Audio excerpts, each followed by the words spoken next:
noches a todos, familia Celion, muy buenas noches a todos. Es un gusto saludarlos en este día. Los saludo desde Bucaramanga, Colombia, la ciudad bonita. Y bueno, espero que estén muy bien en esta noche.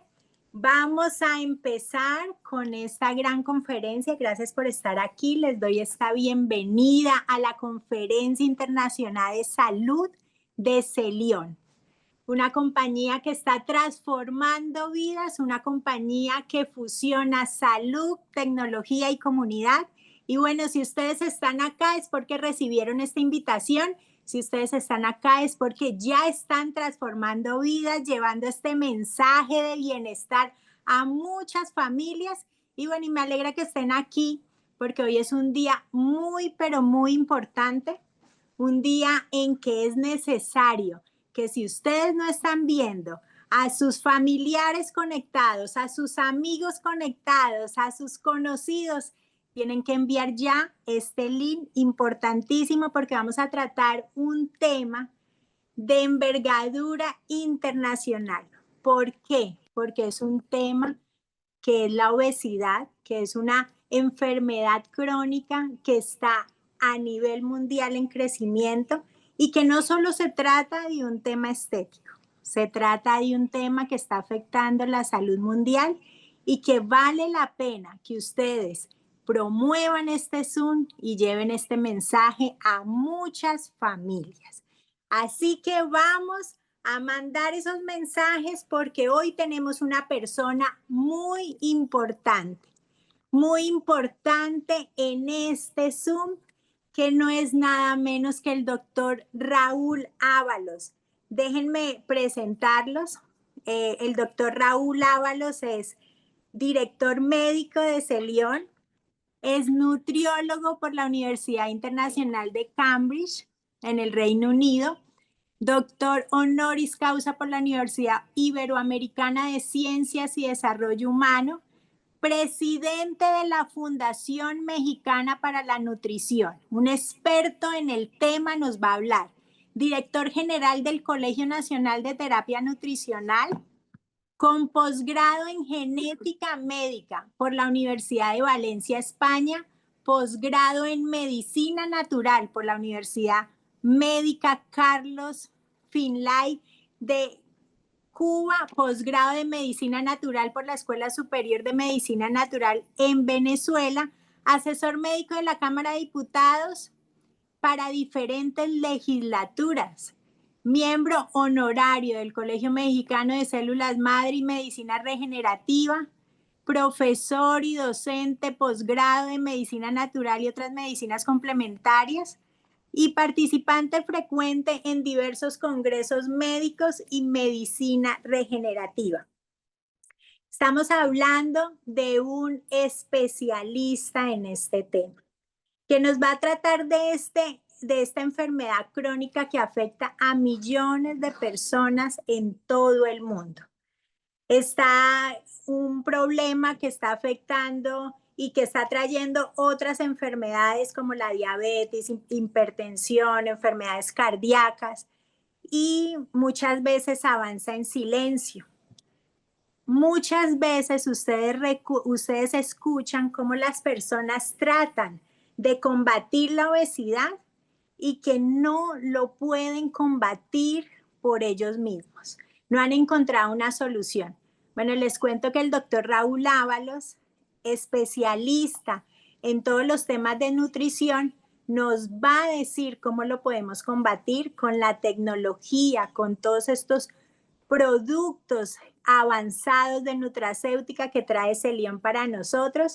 Así que si están aquí, es hora de que tengas papel y lápiz y puedas conocer de la mano del más experto en este tema y puedas llegar a tener lo mejor en la información.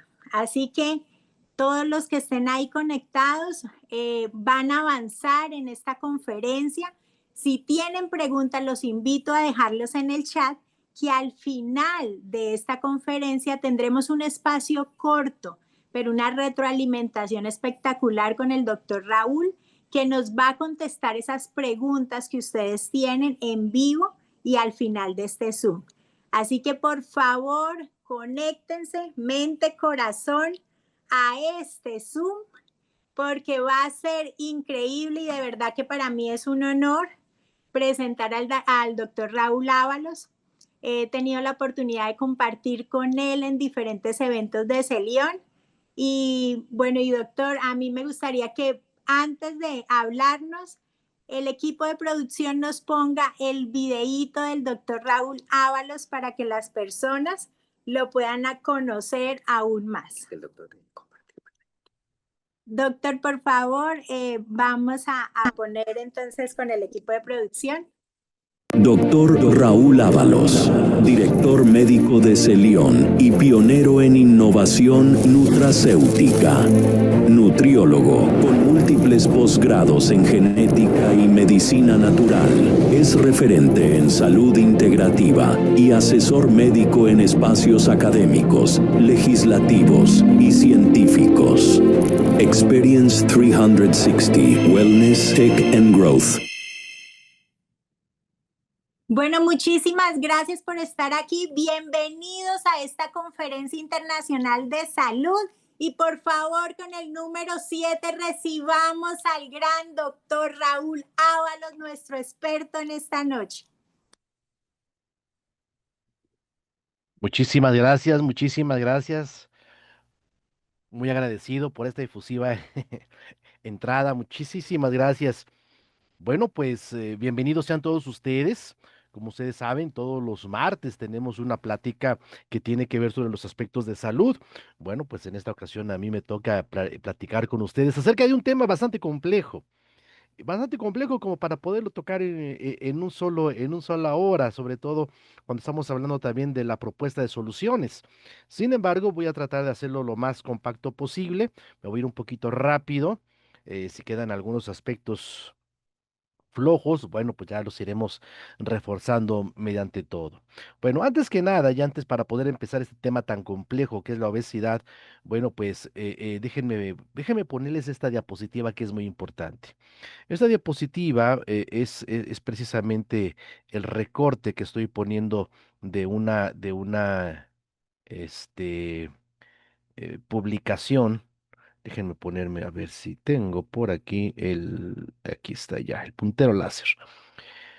Si ustedes lo ven, se publica precisamente el 15 de junio, ¿no es cierto? De enero del 2025, o sea, apenas de este año, en la British Medical Journal, una de las publicaciones médicas más importantes que hay. Y vamos a leer un poquito lo que dice, ¿no? Un grupo de 58 expertos, porque esto fue una definición de un aspecto clínico a nivel global sobre lo que es la obesidad, ¿verdad? Con nuevas definiciones, con nuevos aspectos importantes, pero lo que dice que todos al 100% estuvieron de acuerdo, y si vamos a leer el último texto que dice, las causas de la obesidad son multifactoriales y aún no se comprenden en su totalidad. O sea, esta es una de las partes que quiero hacerles mencionar. Aún con todo y todo, tenemos huecos fisiopatológicos, aspectos que todavía no tenemos bien claros, hay cosas que llamamos causas extrañas que tiene que ver con la obesidad, ¿verdad? De hecho, vamos a ver una cosa muy importante. Hace apenas unos cuantos años, ¿verdad? Em, la Asociación de Endocrinología Clínica en los Estados Unidos, así como el Colegio de Endocrinología de los Estados Unidos, bueno, pues introducen un nuevo término para poder hablar o entender a la obesidad. ¿Por qué? Porque este término obesidad tiene puntos muy flojos que ahorita vamos a ver. El nuevo término que se propone y que se ha aceptado en múltiples lugares, yo mismo me siento muy cómodo con este nuevo término, que es enfermedad crónica basada en adiposidad. Y ahorita me van a quizás a comprender mejor a lo que me refiero. ¿Para qué? Para poder generar un mejor alcance hacia los propósitos de poder tratar a la obesidad. Si ustedes se dan cuenta, desafortunadamente la obesidad es un problema de salud bastante crítico.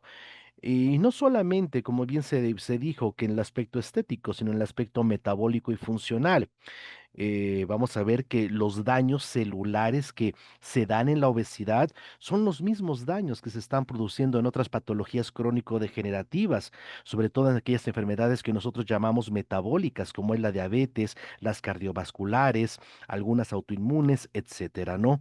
Desafortunadamente somos una genética con mucha facilidad para este tipo de situaciones. Tan solo les puedo decir que en México, bueno, pues en México, pues tenemos el primer lugar a nivel mundial de obesidad infantil, una situación bastante crítica si lo ponemos en retrospectiva, ¿verdad? Y en un aspecto de que, pues bueno, pues hace 50, 60 años esto no se daba de esa manera, y si lo vemos en una proyección a futuro, pues tenemos algo sumamente, un panorama bastante triste, porque pues todos esos niños con obesidad, desafortunadamente, en 40, 50 años serán los próximos pacientes con diabetes, con hipertensión, enfermedades renales, etcétera, ¿verdad? El gasto público nacional del erario público, pues se dice que es de casi del 12%.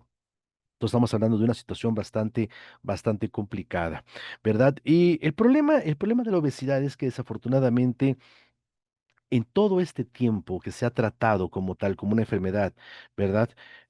No deja de ser un problema severo y no deja de ser un gran negocio. Quiero que vean esto, por favor. Esto apenas se publicó hace unos cuantas semanas, ¿verdad? Ya que la réplica por parte del Departamento de Sanidad de España, pues lo publica el 19 de junio, estamos hablando de pues casi un mes, ¿verdad? ¿Por qué? Porque este laboratorio, un laboratorio médico, que por supuesto hace un medicamento aparentemente para tratar la obesidad, pues pone esta publicación que ustedes ven del lado izquierdo. Entonces, cuando tú ves esta publicación, ¿verdad? De una campaña que llaman Sin Filtros, ¿no? Que dicen que hay que dejar de ser, este románticos, ¿verdad? Y normalizar cosas tan peligrosas como es el sobrepeso y la obesidad, tú lo ves y es bastante agresivo. Por eso es que el Departamento de Sanidad de España, pues le pide en una publicación, esta que están viendo a su derecha, al laboratorio, sí, pues que aclare por qué su publicidad tan agresiva. Lógicamente que esto es un aspecto que se polariza, porque uno dice, bueno, es que sí es importante decirle a la gente las cosas como son y ya no romantizar y ya no tener verdaderamente esos aspectos tan peligrosos como toda esa gente que busca normalizar la obesidad. Pero por otro lado se dice, sí, pero no deja de ser un aspecto que también puede caer en la falta de publicidad y en la parte engañosa. ¿Por qué? Porque si yo leo que esto me puede matar, pues entonces, si tú tienes la solución como medicamento, pues voy a comprarte tu medicamento. Conclusión de todo esto, la obesidad no deja de ser un gran negocio, ¿verdad? No deja de ser un gran negocio, no deja de ser un problema de salud pública, pero sí definitivamente hay que entender que hay que darle atención de una forma o de otra. Bien, la obesidad no es otra cosa. Nosotros decimos que la obesidad es el aumento de peso excesivo causado por un exceso de calorías por parte del consumo en la alimentación contra aquellas que se queman por la actividad física. Eso sería la definición clásica, ¿no? Lo que nosotros llamamos un superávit calórico, ¿no? Más calorías de consumo contra las calorías que se queman. Pero lógicamente vamos a entender que esto está muy fuera de toda la realidad, aunque sí es la parte central, aunque sí digamos que es el eje central porque lógicamente la masa no se crea ni se destruye, solamente se transforma. Entonces, una persona que tenga más masa, bueno, pues de alguna manera tuvo que haber salido de algún lugar, si me explico.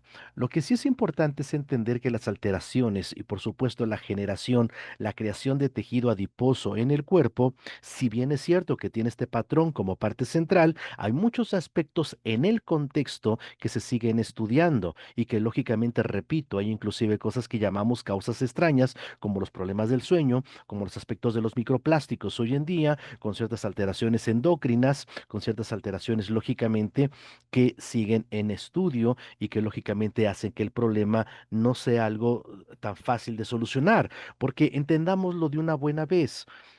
Subir de peso es algo natural. es algo que permite la supervivencia. ¿Me explico? O sea, realmente bajar de peso es ir en contra de la naturaleza. Un niño nace con un peso determinado y conforme va creciendo, ese peso va aumentando. ¿Me explico? O sea, lo normal que el cuerpo sabe desde el punto de vista genético es aumentar de peso. Sabemos que inclusive las personas mayores, si las personas de la tercera edad, debe de tener un peso superior a lo normal, una acumulación de grasa superior a lo normal. ¿Por qué? Porque necesita una reserva energética importante para cualquier vicisitud que se le presente como es una enfermedad. Entonces vamos a ver que lo natural es bajar de peso, perdón, lo natural es subir de peso, lo contrario es bajar de peso. Por eso es una situación que también tenemos que entender que va en contra de la propia naturaleza. Ahora, sí hay muchos factores que son muy importantes, pero lo cierto es que dentro del ámbito central, ¿sí? La parte de la alimentación y el consumo de alimentos funcionales es parte determinante, porque también es cierto, nadie va a perder peso si no tiene un déficit calórico sostenido, que quiere decir por suficiente tiempo. Ahora, ese déficit calórico debe ir acompañado de aspectos que modulen y corrijan algunas de las alteraciones metabólicas que se están produciendo. ¿Por qué? Porque si verdaderamente el problema solamente fueran estas dos puntas, o sea, el comer de más y hacer menos ejercicio, ¿verdad? Si el problema fuera ese tal cual únicamente, pues bastaría con que nosotros rompamos ese circuito. ¿Qué quiere decir? O haces más ejercicio o comes menos. Pero tú vas a encontrar personas que tienen una dieta de hambre, una dieta sumamente pobre, que tienen lógicamente una actividad física pues bastante activa, como puede ser, por ejemplo, Zumba, ¿no? Que la Asociación de Zumberos allá en Estados Unidos demandó a sus maestros porque no bajaban de peso, ¿no? Y eso es muy cierto. El paciente tiene una dieta de hambre, hace ejercicio de aeróbics 2 o 3 horas y no puede bajar de peso, porque lógicamente, aunque sí es la parte central, el superávit calórico, también es muy importante todas las causas que se encuentran como contexto dentro de él. Tanto así que por eso es lo que se ha determinado, es que realmente el problema severo que tenemos es una cosa que llamamos ambiente obesogénico. ¿Qué quiere decir? O sea, realmente el problema es un todo, o sea, realmente el problema es un todo. Me explico. O sea, el problema tiene que ver los aspectos culturales, sociales, políticos, económicos, vamos, de un todo. Hace unos años yo recuerdo que el Consejo Nacional de Ciencia y Tecnología de México, el famoso CONACYT, publicó un artículo donde decía que somos el país que más gastaba dinero en publicidad dirigida hacia los niños de alimentos ultraprocesados. O sea, México es el país que más gasta millones de dólares en publicidad de alimentos ultraprocesados dirigidos hacia el público infantil.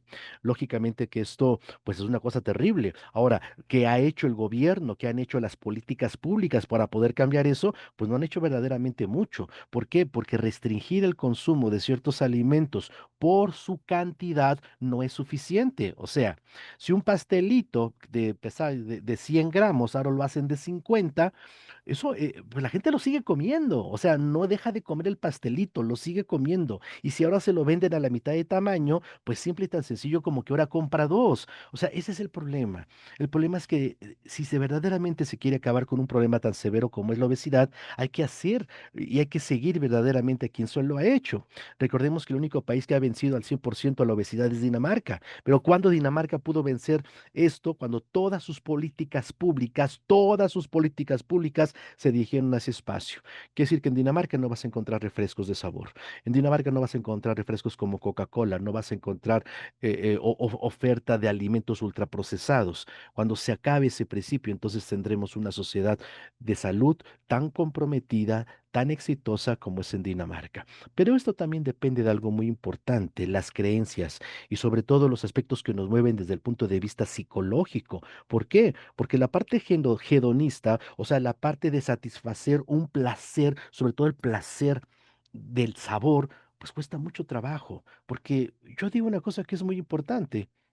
¿Quién decide al final del día qué se compra llegando a una tienda de McDonald's? Porque McDonald's dice, perdóname, yo también tengo ensaladas.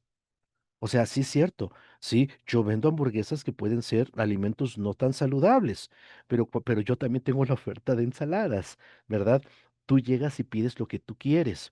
Es cierto, yo tengo refrescos de cola muy ricos en azúcar, pero también tengo bebidas bajas en calorías, ¿verdad? O bebidas restringidas en calorías. Cada quien sabe lo que pide y en ese sentido, pues tienen razón. ¿Cómo lo criticas?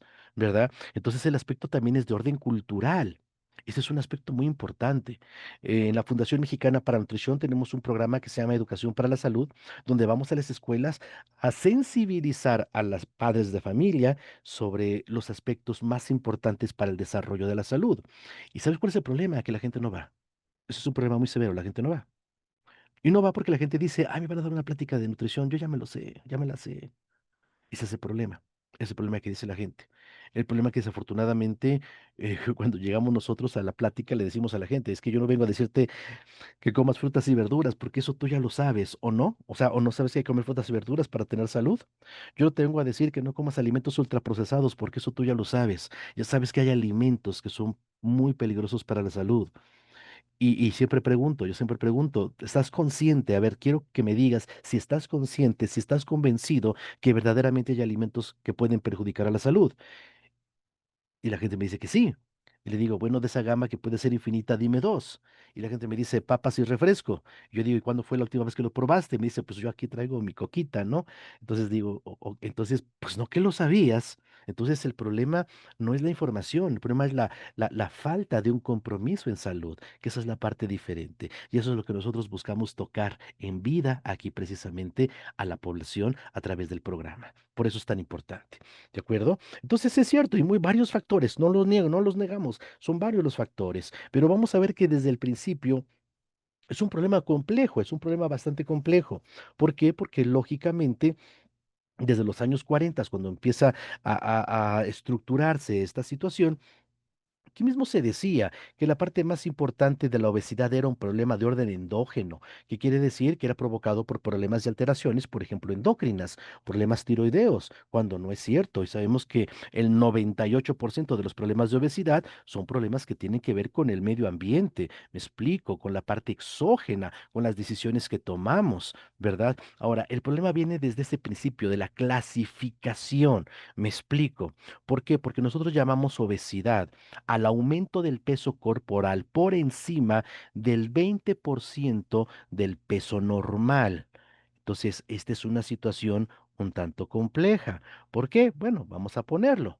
Si yo tuviera una persona que su peso normal, de acuerdo a su estatura, de acuerdo al índice de masa corporal o índice Kekelet, ¿verdad? Fuera de 60 kilogramos, aquí lo voy a plantear, una persona, perdón por la letra, pero es que escribir con esto es un poquito complicado. Si una persona tuviera que pesar, su peso normal fueran de 60 kilogramos, ¿en qué momento yo digo que el paciente tiene obesidad? Ah, pues cuando tenga 20% más, o sea, cuando tenga, ¿cuánto? 72 kilogramos. ¿Estás de acuerdo, no? Cuando el paciente tenga 72 kilogramos, yo voy a decir el paciente tiene obesidad.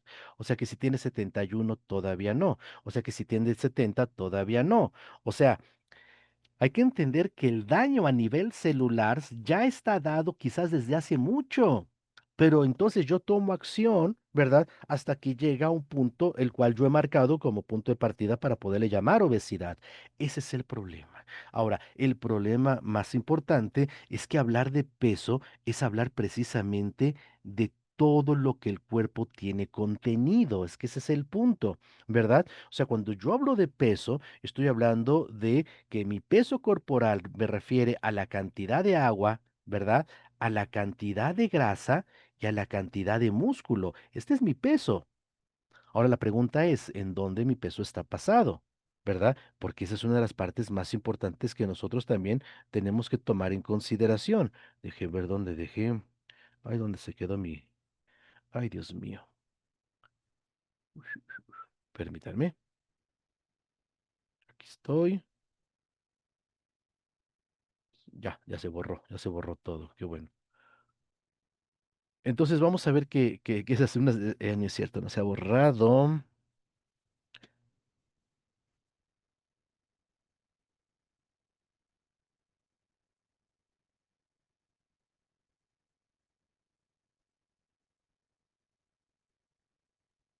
Mm,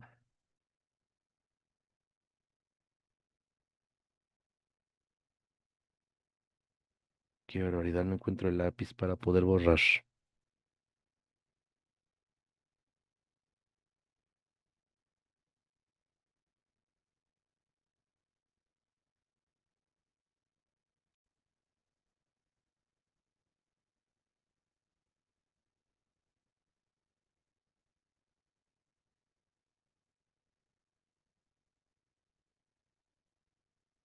Mm, Muy bien, bueno, pues entonces continuemos así entonces.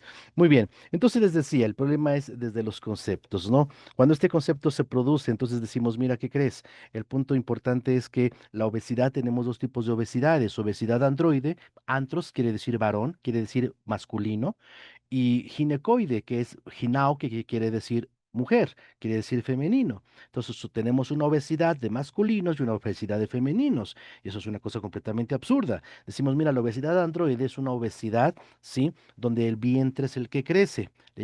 Hoy le llamamos obesidad visceral, que es lo más correcto, ¿verdad? Pero decimos, no, mira, es como una manzana, ¿no? Y la obesidad ginecoide de la mujer es que está creciendo la parte central de la cadera, ¿no? La parte de la cadera, las chaparreras, etcétera, ¿no? Entonces pareciera como una pera. Entonces, para este concepto, pues éramos como peritas y manzanitas, una cosa completamente fuera de orden, sin lugar a dudas, ¿verdad? También después se empieza a crecer un concepto que se llama el índice de masa corporal, pero ustedes recuerden que la palabra índice solamente resalta a un marcador, algo que nos da un principio, no es algo que sea del todo una ley. De hecho, muchos compañeros hoy por hoy pues se ponen en discusión si el término del índice de masa corporal verdaderamente puede ser útil o ya no es útil. ¿Por qué? Porque realmente vamos a entender que en un principio este índice de masa corporal se propuso, ¿verdad? En los años 40, no para tratar la obesidad, porque en ese momento no era un problema de salud, era para tratar los problemas de la desnutrición, que es diferente. O sea, que el desarrollo corporal fuera acorde, ¿sí? A la edad y al peso, ¿sí? Eso era la parte esencial. Pero hoy se toma verdaderamente en el otro extremo, en la parte de la obesidad, y aquí es donde empieza a haber complicaciones. Si tú tienes un paciente, porque el índice de masa corporal es una relación, ¿verdad?, entre el peso corporal y la estatura dividida al cuadrado. Entonces, si tú tienes una persona que es un deportista de alto rendimiento, una persona que hace fisiculturismo, ¿verdad? Que tenga un peso excesivo, ¿verdad? Porque lógicamente está haciendo masa muscular, está haciendo hipertrofia muscular, pues su índice de masa corporal va a ser muy alto, ¿no? Hoy en la mañana que platicábamos de esto en la clase, veíamos un índice de masa corporal de más de 42 en un paciente, ¿verdad? Que pesa 110 kilos, ¿sí? Que mide 1 metro con 60 centímetros, pero es un fisiculturista. Y entonces vamos a ver que su índice de masa corporal quedaba como por 42. Yo pensé, él tiene obesidad mórbida, no, señor. Tiene un 2% de grasa, todo lo demás es músculo. Entonces no es tan claro esta parte. Si algo pudiera ser claro y a donde algo yo sí pudiera recomendar es el índice, ¿verdad? O la relación que existe entre la cadera y la cintura. Ahí es donde yo sí podría decir que existe una mejor relación, entendiendo la división de la cintura, que es la parte más estrecha de nuestro talle, de la parte central del cuerpo, no necesariamente la zona del ombligo, no necesariamente la parte más estrecha contra la parte más prominente, ¿verdad? En la cadera, ¿verdad? Y esa relación sí puede ser interesante. ¿Por qué? Porque si se rompe esta relación, si es mayor a uno, entonces quiere decir que hay más grasa visceral y esta es la grasa que puede ser peligrosa, esta es la grasa que es peligrosa, me explico. Entonces vamos a ver que los tipos de obesidad ya no podemos decir que son ginecoides, son androide, porque una mujer puede tener obesidad central y un varón puede tener obesidad distribuida, que son cosas diferentes, ¿de acuerdo? Ahora, este problema lógicamente viene a manifestarse como por una serie de características que dieron paso a lo que llamamos síndrome metabólico. ¿Y qué es el síndrome metabólico? El síndrome metabólico son características fisiopatológicas, ¿verdad? Características clínicas que se dan en una persona y que son la base, escúchame bien, de todas las enfermedades que amenazan la vida. Pero esto es una cosa que entonces no se entendió, con todo respeto. Ningún médico lo entendió. Porque dicen, son características en común desde el punto de vista clínico de todas las enfermedades que amenazan la vida. Y yo no veo que esto se tome como referencia para tratar a la obesidad, a la diabetes, al cáncer. Al cáncer se le trata como cáncer, a la diabetes como la diabetes, a la artritis como artritis y a la obesidad como obesidad. ¿En qué momento entonces tomamos estos puntos de referencia como parte clave en su tratamiento? No lo hay porque no se entendió. ¿Sí me explico? Dice, mira, las características del síndrome metabólico. Uno, obesidad androide, o sea, obesidad que el paciente que se le esté creciendo el vientre. Dos, resistencia a la insulina. Tres, dislipidemias. Suben las grasas malas, bajan las grasas buenas. Hipertensión arterial sistémica, hipertensión, estado hipercoagulable, estado proinflamatorio y allá por el 2003 nace un concepto séptimo que es microalbuminuria, eliminación de proteína por parte de la orina. O sea, en la orina se eliminaba pequeñas cantidades de proteína. Y la teoría dice, con que el paciente tenga dos de estas características, es más que suficiente para llamarle síndrome metabólico. Muy bien, puede tener todas. Y la pregunta es, ¿por qué? Explícame por qué tiene esto. ¿Qué está pasando en la célula que el paciente está desarrollando esto? Me explico, esa es la parte importante para poderlo tomar como target. Me voy a adelantar esta diapositiva porque se me fue más antes. El síndrome metabólico se encuentra con la diabetes tipo 2, o sea, se explica a partir de la diabetes tipo 2. De esa diabetes de adultos que nosotros decimos que tiene que ver con la deficiencia de la insulina, ¿verdad? Ya no tengo mouse, ahora sí, no encuentro el marcador acá atrás para borrar, ya se me perdió. Bueno, no importa. ¿Sí? Entonces decimos, el problema es que en la diabetes no hay suficiente insulina y la insulina es como una llave que permite la entrada a la glucosa hacia la célula para que la célula produzca energía, que es la parte esencial de la vida. Eso es muy cierto y eso lo tenemos bien claro todos, ¿no? Entonces, la pregunta es, ¿en qué momento llega la diabetes? La diabetes llega cuando esta insulina, ¿verdad? No se está produciendo en la suficiente cantidad o es de mala calidad. Y todos tenemos un paciente o una persona cercana con diabetes, estarás de acuerdo conmigo. Y yo te voy a hacer una pregunta. ¿Cuándo le hemos medido la insulina al paciente con diabetes? Porque si te das cuenta, al paciente con diabetes no se le mide la insulina, se le mide la glucosa. Entonces, si yo no le mido la insulina, ¿por qué digo que le hace falta? Peor aún, ¿por qué le sigo dando medicamentos aún los más nuevos, ¿no? Los análogos al GLP-1, por ejemplo, que son los más nuevos, pero siguen haciendo lo mismo, siguen estimulando al páncreas para que produzca insulina? Cuando yo no sé si verdaderamente el problema sea ese. Cuando nosotros empezamos a medirle la insulina al paciente con diabetes tipo 2, nos llevamos una sorpresa terrible, que el paciente tenía tanta insulina como una persona normal o más. Entonces, ¿cuál era el problema? El problema es que no la estaba captando. Me explico, ese era el problema. ¿De acuerdo? El problema, si tú piensas que la insulina es como una llave, así imaginémoslo, que abre a la célula para que entre la glucosa, imagínate que el problema no es la llave, es la chapa, o sea, el receptor en la membrana. ¿Por qué? Porque hay muchas alteraciones, ¿sí? Que están dando esta situación. De ahí viene lo que llamamos resistencia a la insulina. Entonces el problema se vuelve algo complicado. ¿Por qué? Porque ¿por qué le estoy dando medicamentos al paciente que estimulan la producción de insulina? Es como si dejáramos la licuadora prendida todo el día. ¿Qué pasa? Termina por quemarse.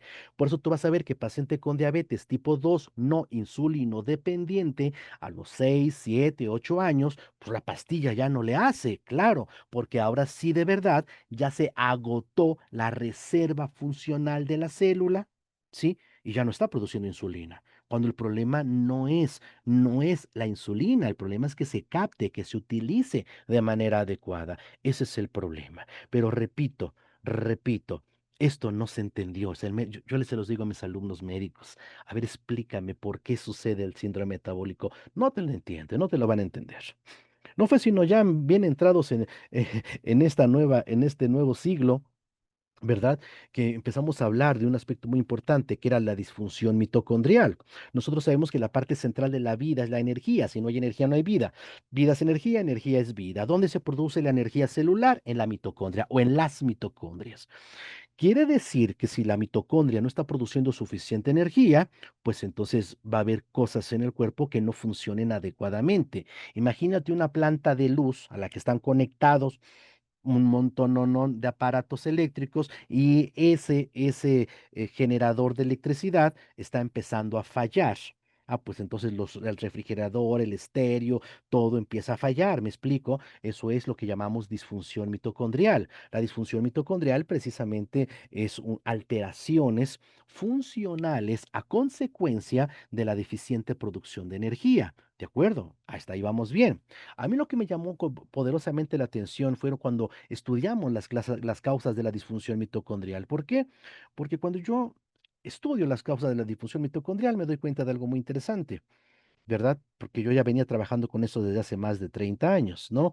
Mira, a nivel celular dice, sí, que es por la reducción de un potencial de membrana eléctrico y químico de la membrana mitocondrial interna. Esto es muy importante porque yo muchísimo tiempo antes, yo fui alumno del doctor Demetrio Sodi Pallares, el padre de la electrocardiografía a nivel mundial, el que pone las bases para entender la electrocardiografía. ¿Y qué es la electrocardiografía? Pues es un mapeo, ¿verdad? De la función eléctrica de la membrana celular del corazón. ¿Y qué sucede? Que la membrana celular, ¿sí? Y su funcionalidad manda a todos los electrones para que se active el potencial de membrana mitocondrial. Entonces, primero se genera un daño en membrana celular y después un daño a nivel mitocondrial. ¿De acuerdo? Ahora, ¿qué decimos? ¿Qué decimos? ¿Qué pasa cuando hay disfunción mitocondrial? Dice la literatura, mira, uno, hay hipoxia celular. ¿Qué quiere decir? Que hay menos oxígeno. Ya se me perdió mi mouse. Aquí estoy. Hipoxia celular, o sea, falta de oxígeno en la célula. Estrés del retículo endoplásmico. ¿Qué quiere decir esto? Pues esto quiere decir que se oxida el organelo donde está produciéndose las proteínas, no lo pierdan de vista. Inflamación sistémica de bajo grado, o sea, inflamación en todo el cuerpo y depletación de un factor de transcripción que es el AMPK. El AMPK es un factor de transcripción que se activa para la recuperación energética por procesos de supervivencia. Así cuando necesitas comprar algo y no tienes dinero y empiezas a agarrar los pesitos, ¿no? De por todos lados, ¿no? Bueno, pues imagínate que algo así sería la MPK, ¿de acuerdo? Entonces, ya entendiendo este principio, pues vamos a entender algo que es muy importante. En la disfunción mitocondrial, la incorrecta producción de energía que genera daños a nivel general tiene un efecto muy importante, la falta de oxígeno celular. ¿Y por qué es importante esto, compañeros? Por esto. Porque si no hay suficiente oxígeno celular, mira, para que la glucosa se queme, solamente se necesitan 6 moles de oxígeno, pero para que la grasa se queme, se necesitan 23. ¿Qué quiere decir esto? ¿Sí? Que si hay hipoxia celular, pues la grasa no alcanza a quemarse. ¿Me explico? Solamente se puede quemar el azúcar, que es lo que le pasa, por ejemplo, en el estado del cáncer. Y es una forma de poder entender por qué la obesidad es un problema metabólico, o sea, es un problema de producción de energía. ¿Y por qué no se produce suficiente energía? Pues porque la célula está depletado en este sistema. ¿Me explico? ¿Por qué? Pónganme mucha atención, por favor. ¿Sí? Vamos a entender que realmente la membrana celular es el organelo, ¿sí? Del cual se permite, es que estoy viendo la hora, la entrada de las cosas de adentro hacia afuera y de afuera hacia adentro, ¿verdad? Por eso la membrana celular decimos que es limitante al medio externo, por supuesto, y es selectiva permeable, ¿no? O sea, solamente va a dejar pasar las cosas que se le peguen su gana. Esto, ¿por qué sucede? Porque tiene un potencial. ¿Qué es un potencial? Algo que da, que genera un freno, o sea, una carga eléctrica que es de menos 90 milivolts. O sea, hablamos de la célula musculoesquelética, de la célula muscular. Me explico. ¿Quién da estos menos 90 milivolts? ¿Quién los produce? Es como una pila eléctrica, como una batería, como una pila. Una pila, tú sabes que tiene cargas positivas, aquí están en el medio externo de la membrana, y cargas negativas que están en el medio interno de la membrana celular. Ahora, ¿cómo se producen? Pues cómo se produce una pila, ¿sí? Por la ecuación de Nernst, de Goldman-Nernst, o sea, esto estoy hablando de premios Nobel, ¿de acuerdo? No puede ser de otra manera, son premios Nobel los principios físicos. Tú has visto que cuando una pila se te acaba su vida, se le sale como una agüita, ¿estás de acuerdo? Estos se llaman electrolitos, ¿de acuerdo? Pues aquí hay electrolitos como el sodio, ¿sí? Como el potasio, como el magnesio, como el calcio, ¿verdad? Y unos quieren entrar y unos quieren salir. Y esa diferencia de fuerzas es lo que genera este potencial de membrana. ¿De acuerdo? ¿Y por qué es tan importante este potencial de membrana? Porque esta fuerza, esta carga electromagnética, porque es de acción, o sea, entra y sale, por eso decimos que es un potencial de acción, ¿sí? Genera un campo magnético. El campo eléctrico con el movimiento forma un campo electromagnético. Y es el campo electromagnético lo que permite la permeabilidad del oxígeno. Quiere decir que si este potencial de membrana decae, la entrada de oxígeno se ve deficiente. Y te acuerdas que en la obesidad y en la disfunción mitocondrial había una hipoxia celular. ¿Me explico? ¿No? Entonces, fíjate bien, si esto sucede, ¿y por qué sucede? Pues porque yo aumento el sodio. Por eso, de las cosas más tontas es ponerle sal al agua, ¿no? Como ahora se está recomendando de manera sumamente absurda y estúpida, ¿verdad? ¿Qué pasa cuando yo aumento el sodio? Pues yo aumento el sodio, se me sale el potasio. Y se sale el potasio, se sale el nitrógeno. Entonces no se puede formar proteínas. Por eso hay depletación del AMPK. Por eso hay estrés del retículo endoplásmico. La poca, ok. Si este oxígeno no está entrando, entonces la ruta aeróbica no se puede activar. Y es la que más ATP produce, mira. 36 ATPs. Solamente se activa la ruta anaeróbica que produce muy poquito ATP. ¿Cómo tiene que trabajar? De manera muy activa. ¿Por qué? Pues porque hay que compensar, formar 38 moléculas de ATP. Entonces, el problema es que esta ruta, la vía anaeróbica, no puede desembocar para que se active una enzima que es la que activa esta ruta de más producción de energía, que es la ruta del ciclo de Krebs. Entonces tiene que regresar a su vía inicial, que es el piruvato, pero este piruvato, por la acción de una enzima que se llama lactato deshidrogenasa, se convierte en lactato. El lactato debería de regresar al ciclo de Krebs para seguir produciendo energía, pero no hay ciclo de Krebs. Entonces el lactato se convierte en ácido láctico y se empieza a acidificar aquí adentro. ¿Qué se hace para combatir la acidez? Se permite la entrada del agua libre, entonces la célula se inflama.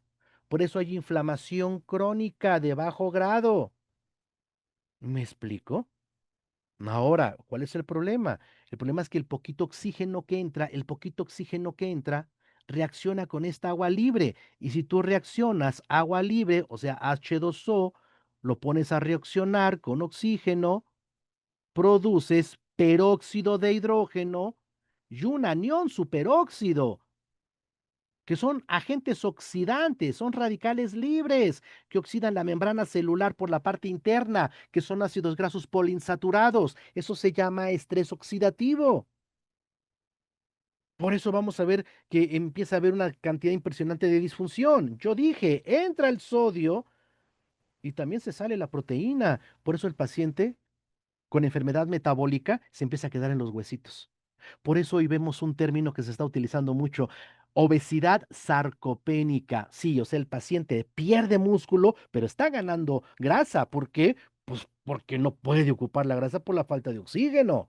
Entonces ya podemos entender de una manera mucho más completa los procesos que están dándose a nivel celular. Y eso no es por el peso, porque esto puede estar ocurriendo sin que tú necesariamente tengas un peso excesivo. Por eso dije, los trastornos celulares en la obesidad son los mismos que en la diabetes, son los mismos que en la artritis, son los mismos que en el cáncer. Por eso se llaman enfermedades metabólicas. Y un efecto muy importante es mantener la regulación del potencial de membrana. ¿Me explico?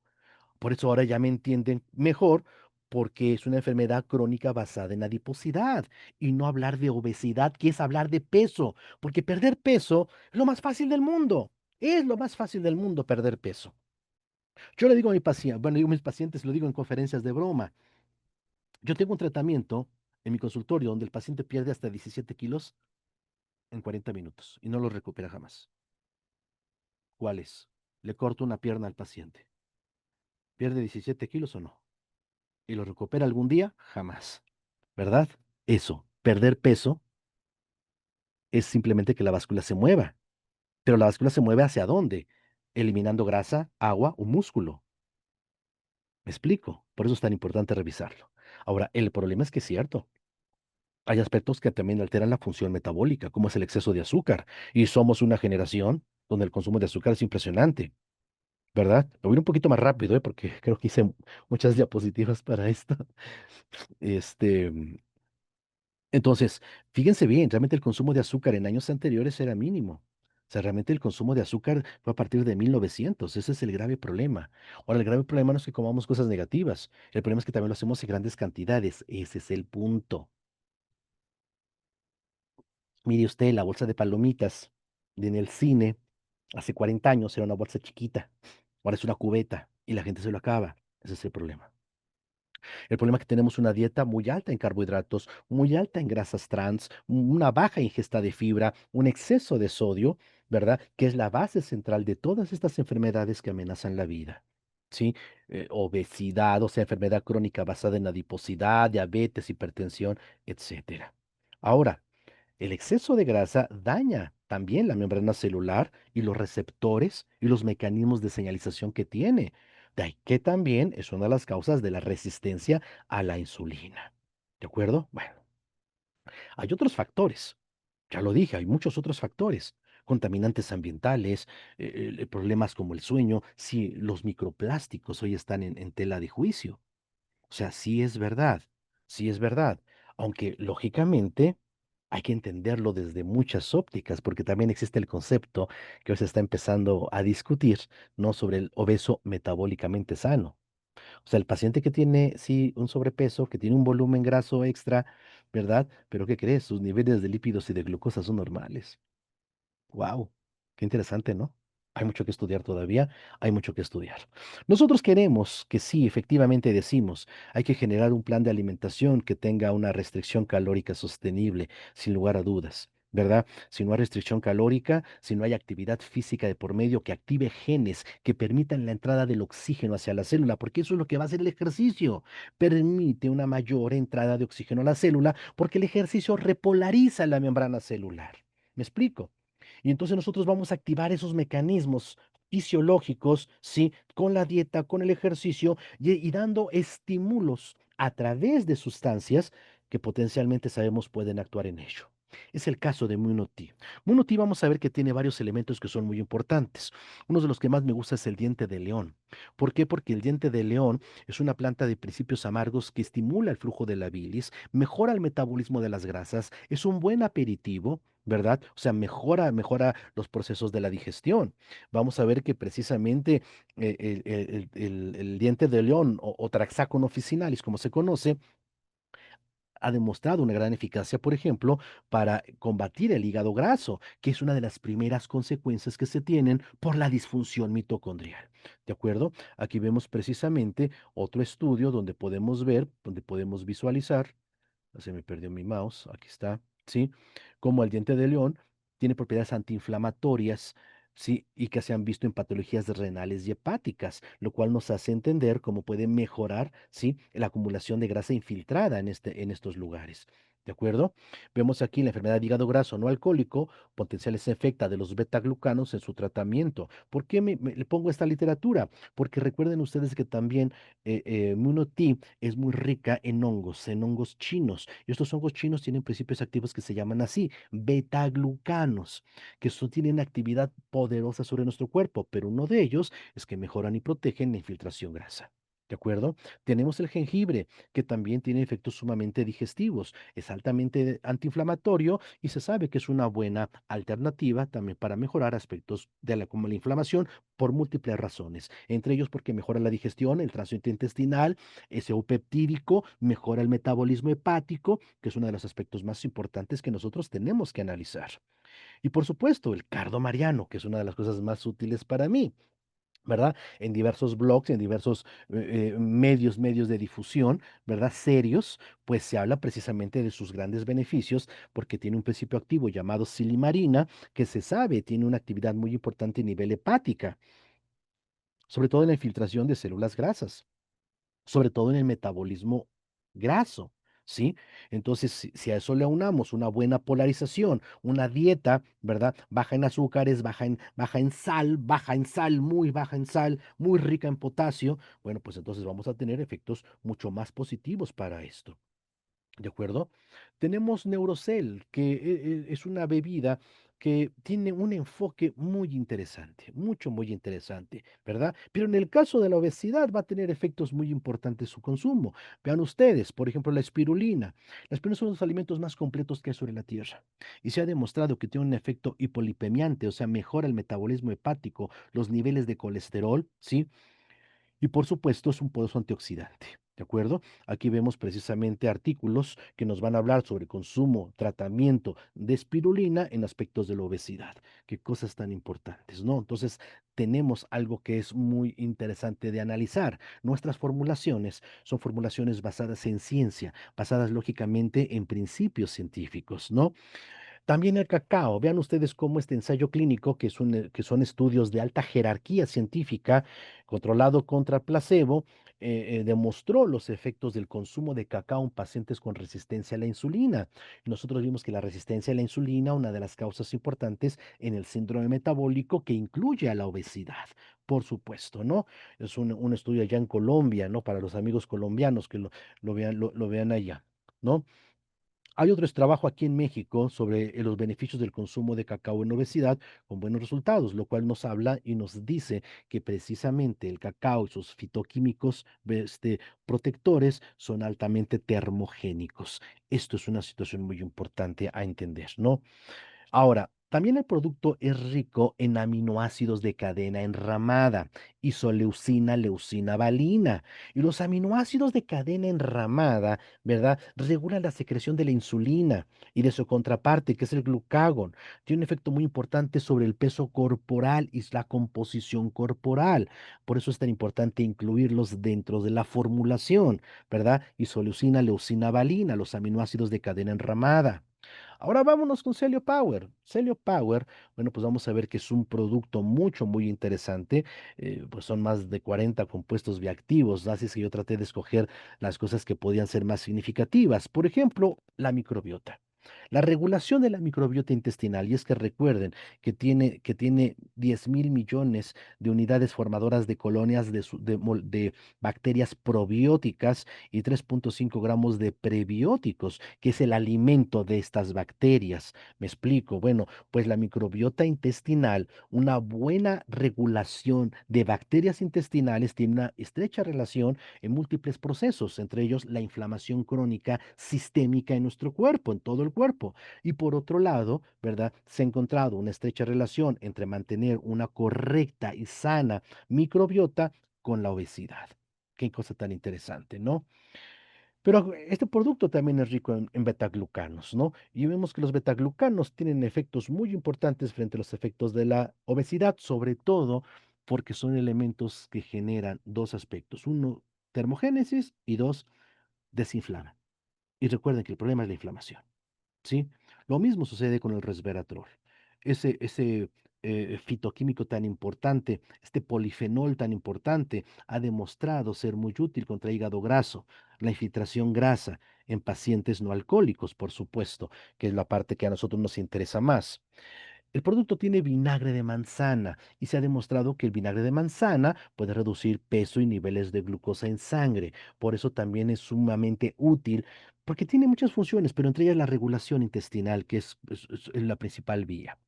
Tenemos el Celiribos, que de igual manera es una bomba funcional tan importante, ¿verdad? Y vamos a ver algunos de sus contenidos, por ejemplo, la astaxantina, ¿verdad? Que tanto hemos hablado como un poderosísimo antioxidante. Bueno, pues vamos a ver que precisamente cuida y protege y regula el hígado y lo cuida de esta infiltración grasa. ¿Verdad? Y sabemos que realmente los antioxidantes son hipernecesarios también en la obesidad. ¿Por qué? Porque recordemos que se genera estrés oxidativo cuando esta agua libre se combina con el oxígeno y forma peróxido de hidrógeno. Por eso la obesidad y el estrés antioxidante son elementos fundamentales como tratamiento en conjunto, ¿verdad? Antioxidantes. La vitamina D, bueno, es que la vitamina D nosotros sabemos que es una poderosa hormona que ayuda a la obesidad, que combate la resistencia a la insulina, ¿no? Que es algo sumamente importante entenderlo en la endocrinología, ¿sí? Se ha demostrado que deficiencias de la vitamina D conducen también a la obesidad. Es una de las causas extrañas. Bueno, es que no es tan extraña. La vitamina D es una hormona, no es propiamente una vitamina que se produce en el tejido graso. Entonces, su competencia, o sea, en lugar de estar fabricando vitamina D, se está fabricando más tejido graso. Bueno, pues eso es un marcador muy importante, ¿no?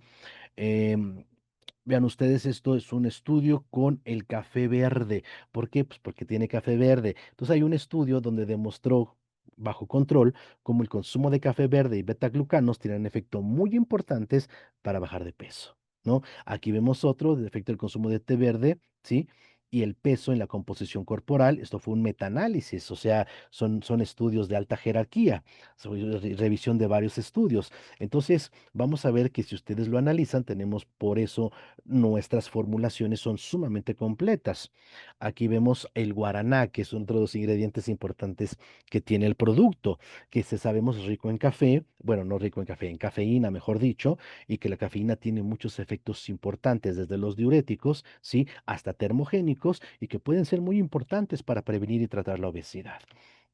Por eso es que tenemos un tratamiento completo y por eso es cuando nosotros hablamos del reto 360, no solamente es para la gente que busca perder peso, pero si fuera el caso, quiero que ahora te des cuenta por qué el tratamiento está dirigido precisamente a ese principio, ¿sí? De que, lógicamente, de nutrir, lógicamente, de desintoxicar y, por supuesto, de activar a nuestras células. ¿Cómo? Pues a través de estos complejos. ¿Cómo? Entendiendo que la alimentación juega un papel muy importante. Por eso, dentro de este sistema, bueno, pues vamos a ver que se ha puesto una alimentación funcional para diferentes tipos de personas y sus necesidades y sus objetivos personales, ¿verdad? También una serie de actividad física, porque lo más importante es cambiar ese ambiente obesogénico, que empecemos a cambiar nuestra mentalidad. Creo que esa es una parte muy importante.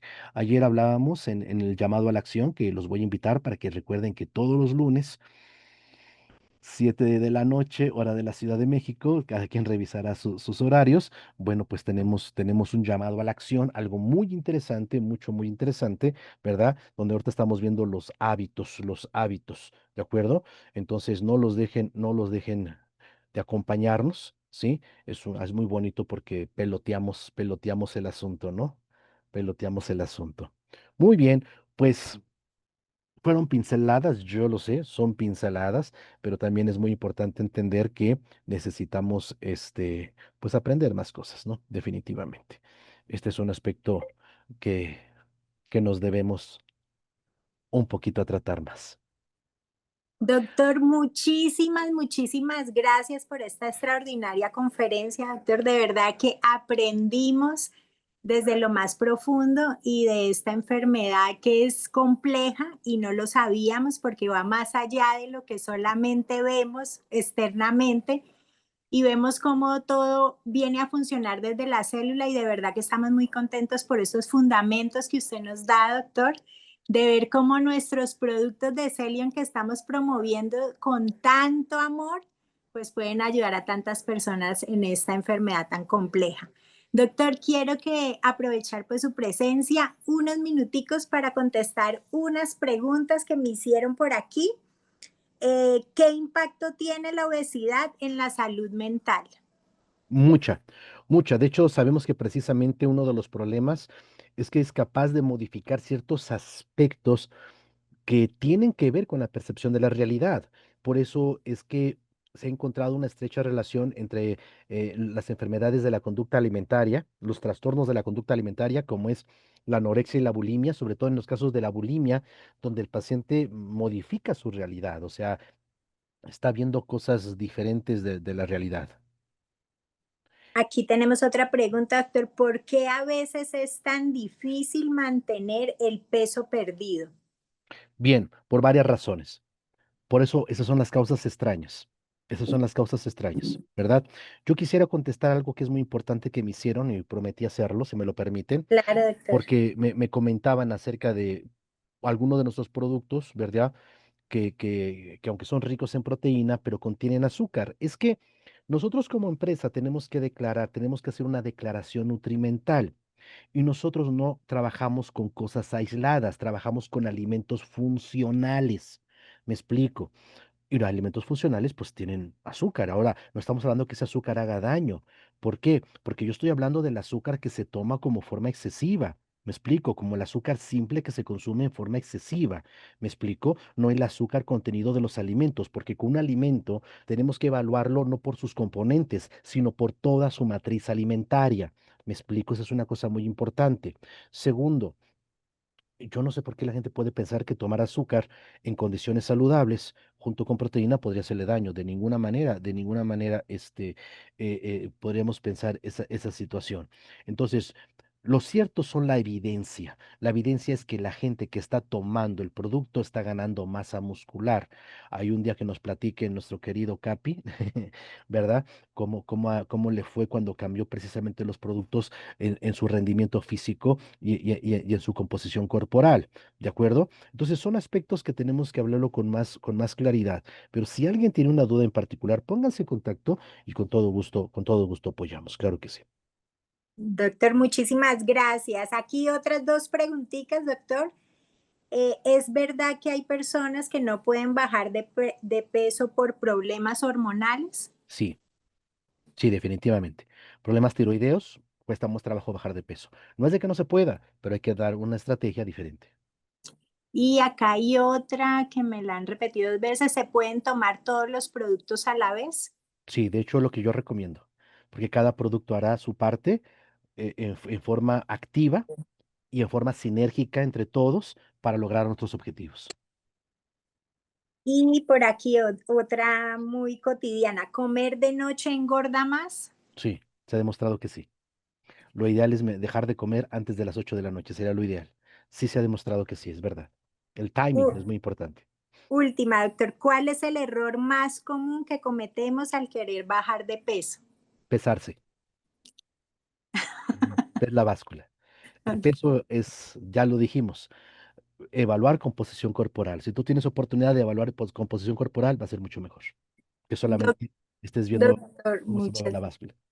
Doctor, muchísimas gracias. De verdad que Es estamos usted. muy agradecidos y sabemos que somos muy privilegiados de tenerlo en Bueno, ese cuerpo médico de Celión porque su capacidad para darnos esta información que para muchos de nosotros es ajena por los temas que manejamos y realmente los entendemos muy bien gracias pues a su metodología. De verdad, doctor, que por favor, todos ayúdenme con esas palabras de agradecimiento para el doctor y con esas reacciones, corazones, porque se lo merece, doctor. Muchísimas gracias por este espacio, muchísimas gracias a todos los que se conectaron y nos vemos el próximo martes a la misma hora. No se pierdan estas conferencias internacionales de salud porque aprendemos muchísimo.